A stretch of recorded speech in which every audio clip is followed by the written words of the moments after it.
Pour vous informer, pour connaître l'actualité mondiale, branchez-vous sur RK2 Bruxelles Télévision. Tous les sujets qui défrient la chronique, c'est sur RK2 Bruxelles. Abonnez-vous massivement.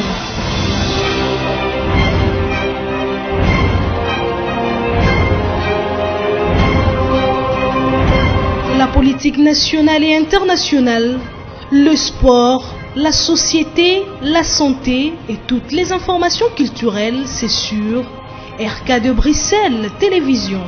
Abonnez-vous massivement, vous ne serez jamais déçus. René Kabasele de Bruxelles, mon partenaire efficace. Je suis comme nié, si vous expliquer bien tel mais si on va qu'il déconne à couper, mais on dit ma tête dans un matin là ou quoi tout ça. La moindre tolinga qui que tout s'organiser mbangu pour que tout le monde déconne biso comme il se doit, mais na télé beaucoup comme pousser. Mais bah non, tout le monde est là mwana moke tout ça il faut qu'on umisa mais qu'on umisa ngopé et puis ça fait pas problème et belé mais heureusement pour nous bisonio surtout que bon et bandaki quand même un peu na ndenge bandaki mais nzamba salaki de telle sorte que matanga est le cas normal malgré déception il y a soit qui bisonio surtout na niveau ya famille et tant on a soit qui fait parole na loba qui fait les choses que bon que voulez-vous, mieux vaut la fin que le commencement. C'est vrai qu'il y a eu des problèmes, mais le matanga, il est qui de bossana. Ngai na kanisa kitam na zolo banabati comme dire na zolo bapé na famille. Je crois que c'était une fin moko ya bien de quoi terrir na ndenge malam. Le président président ménage il dit que telle kuna na famille ya telle makabonde qui kuna tout ça moi c'est tout sika kakutu na juillet en attendant solution sur mapo makamusala mikuna ya brisque akapwe. Puis nous sommes des Africains et ça le magaté et puis en plus biso to ba ne Congo biso to ba ne Congo. Donc tout ça kana ndenge na biso ya bomutu ya raisonnement moko bouli mais on a quand même mais si na biso siko ndane lokola décider ça bouiller qu'est-ce qu'on va faire?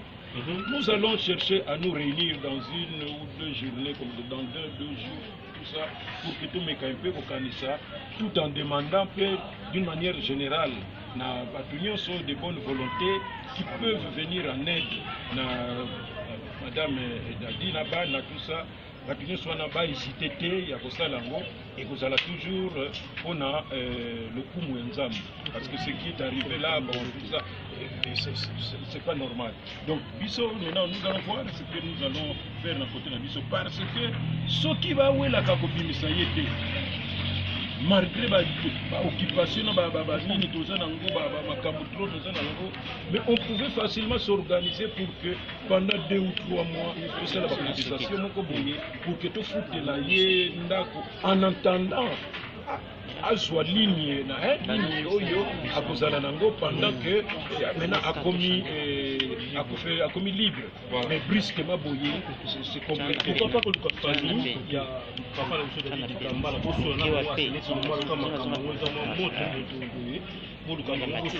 parce que tout le monde va se bêter dans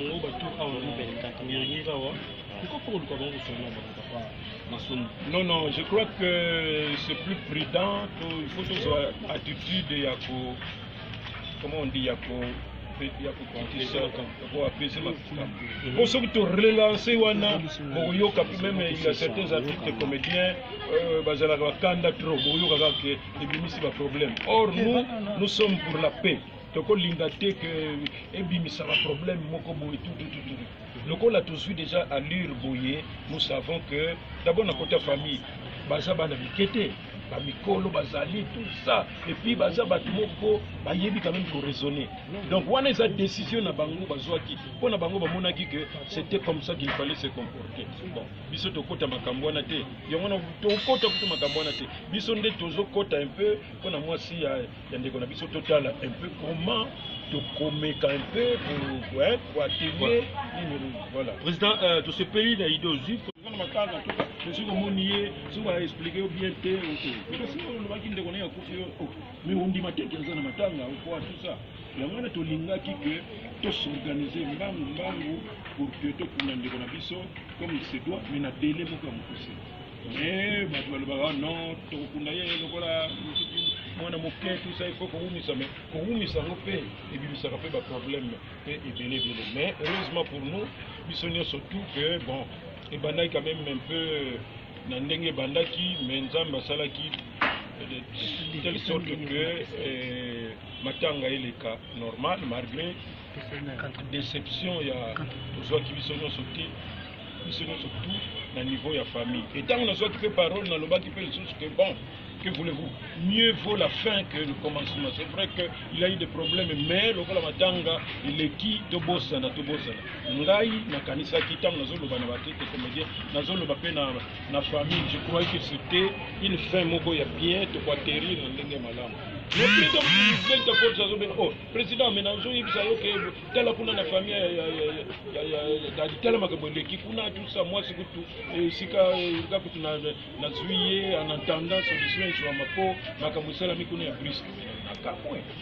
Puis nous sommes des Africains, ça le magaté. Et puis en plus, biso to ba ne Congo, biso to ba ne Congo. Donc tout ça kana ndenge na biso ya bomutu ya raisonnement moko boyi. Mais on a quand même mais si on a biso siko lokola des aboyés, qu'est-ce qu'on va faire? Nous allons chercher à nous réunir dans une ou deux journées, comme dans deux jours, tout ça, pour que tout le monde puisse organiser, tout en demandant d'une manière générale, nous sont de bonne volonté qui peuvent venir en aide. Madame Dadi, na tout ça, nous sommes hésité, il y a ça et vous allez toujours on a le coup mouenzam parce que ce qui est arrivé là, bon, tout ça, c'est pas normal. Donc, maintenant, nous allons voir ce que nous allons faire dans côté de Bisso parce que ce qui va où est la cacopine, ça y est. Malgré l'occupation, mais on pouvait facilement s'organiser pour que pendant 2 ou 3 mois, pour que tout foute la yé, en entendant à soit ligne à kozala nango pendant que maintenant a commis libre mais brusquement boyé c'est compliqué. Pourquoi pas que le famille il y a papa la chose de kambala pour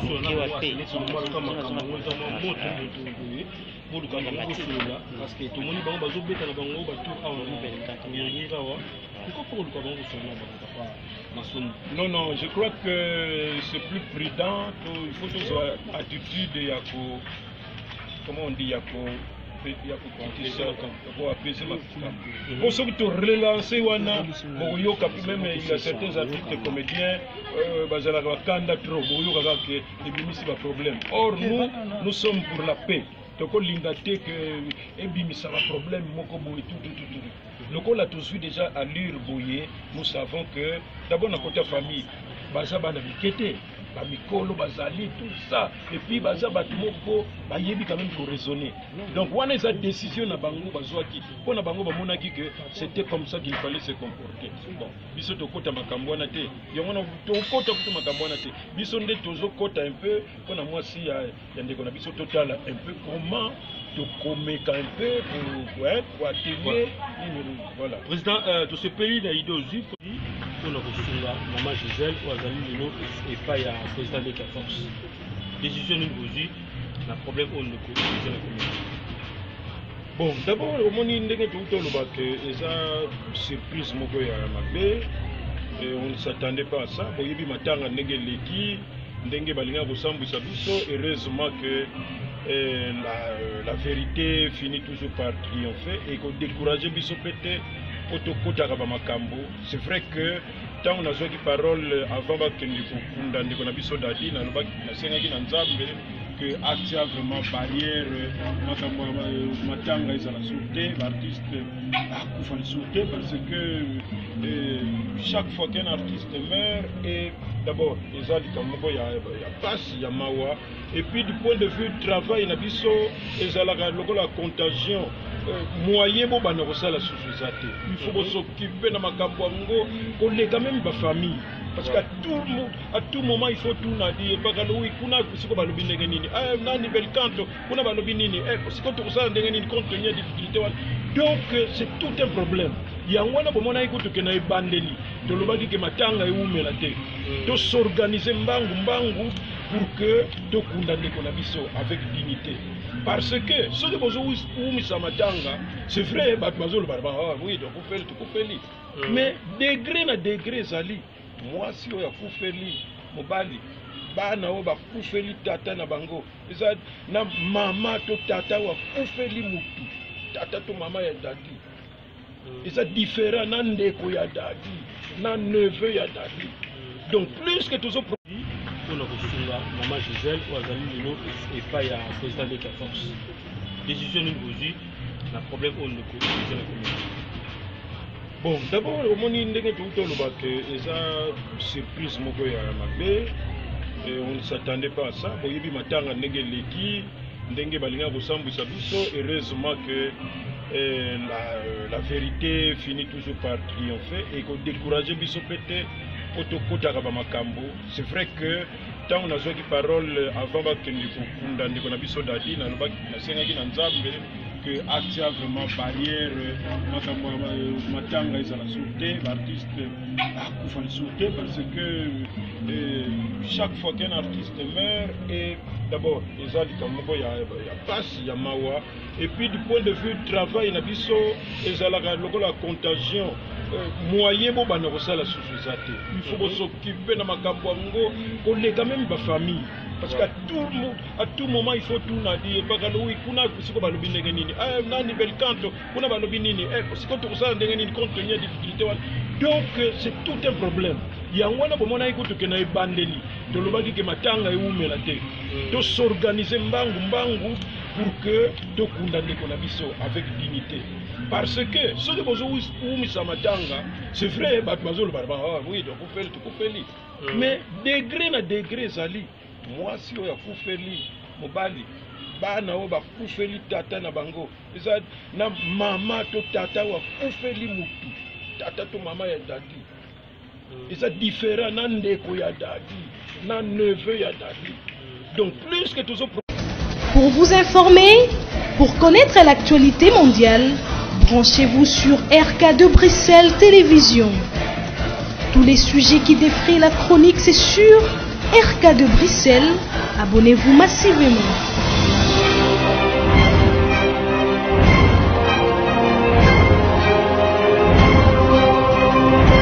La politique nationale et internationale, le sport, la société, la santé et toutes les informations culturelles, c'est sur RK2 Bruxelles Télévision. Abonnez-vous massivement, vous ne serez jamais déçus. René Kabasele de Bruxelles, mon partenaire efficace.